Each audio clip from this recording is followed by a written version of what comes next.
Do you ever wonder why very specific things can trigger you? Why do they even bother you in the first place? And they are very specific. A banana does not trigger you, dirt on the floor does not trigger you, but what someone says to you can trigger you, what other people think and believe can trigger you, how your career goes can trigger you, how your relationships can go can trigger you. So why is it that all of these very specific things trigger you?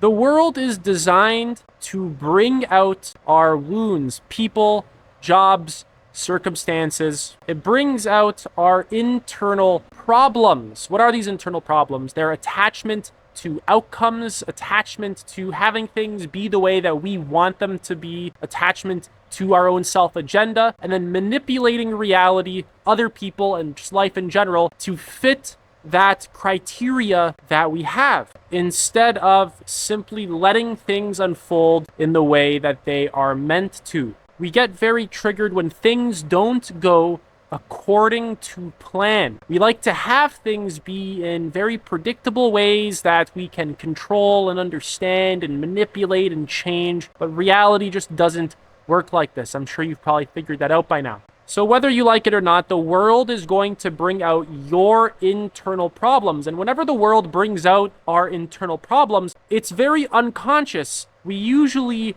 just project our internal problems onto the world. We think that situations actually are bad, things actually have negative meaning, things actually are wrong, the world actually is a bad place. But all of these are our own internal problems that we project onto the world because we have very specific beliefs and trigger points that cause us to perceive the world in this way. So we need to actually be aware of the fact that the world will bring out our triggers, the world will bring out the wounded parts of us, and we have to become aware of them, and we have to heal them. We have to be able to investigate our own self so that the world does not continuously bother us and disturb us. We will never live in a world where everything goes exactly the way we want it. It's all constructed perfectly for your little ego. This will never happen. Instead, we actually have to learn how to adapt to the constantly changing nature of reality. We have to learn how to let go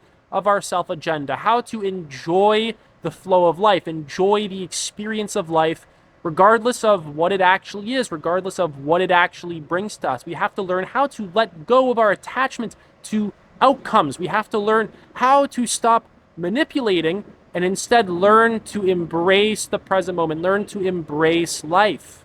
The common response to being triggered is to avoid ourselves, to run away, to play the victim, to blame.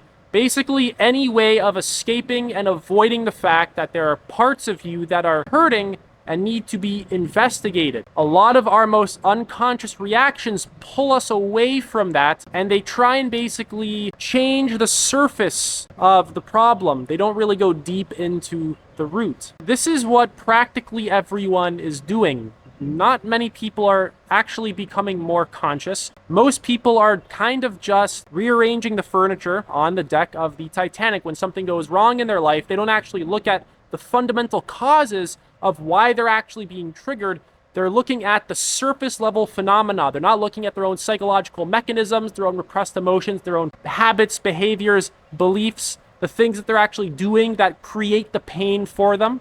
They're just interested in manipulating more so that they can get more of what they want. And I'm not judging anyone. No one's bad. Manipulating is not evil and bad and negative. It's just highly uncomfortable and isn't a very pleasant way to experience life. And it's something that we're all doing quite a lot. Not everyone does it the exact same, but nonetheless, we are constantly manipulating reality in order to get our survival needs met. And when that doesn't go as planned, we get triggered.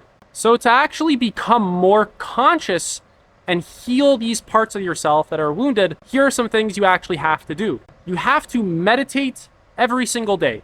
There's no way around this one. I'm very sorry, but you need to actually increase your self-awareness. You need to increase your emotional intelligence. You have to learn how to detach from thoughts and constantly changing emotions, and you have to learn how to witness them neutrally. You have to learn how to get out of your judgments of reality and learn how to just observe them from a neutral standpoint, regardless of what is happening. Meditation retreats are extremely powerful. Self-reflection is also really powerful. Inner healing work is really important through therapy. You can even read a lot of books on therapy. I have a free book list. You can check it out. There's a therapy and healing section. It's incredibly valuable. That'll help you a lot. And reading a lot of books in general on this kind of stuff will really help you in general. It's just incredibly powerful. Another key point is to actually take care of your health. You actually have to do this. This means cleaning up your diet.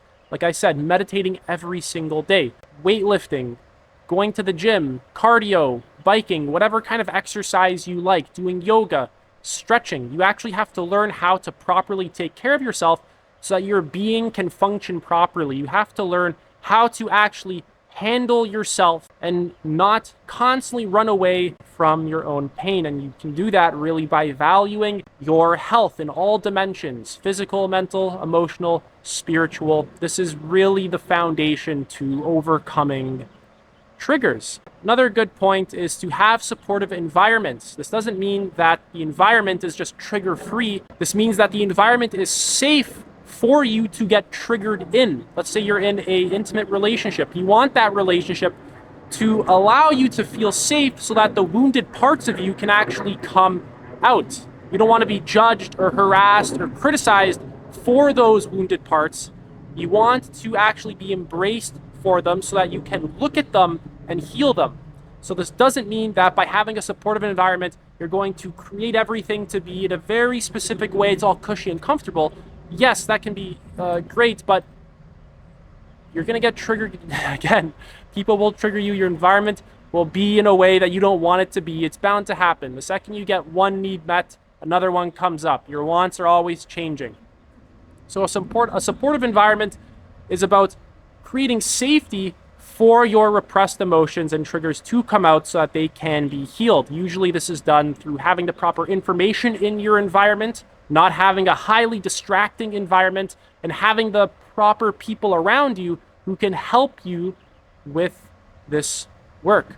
I'm currently offering one-to-one coaching. If you are interested, you can book a free call with me. Take it easy.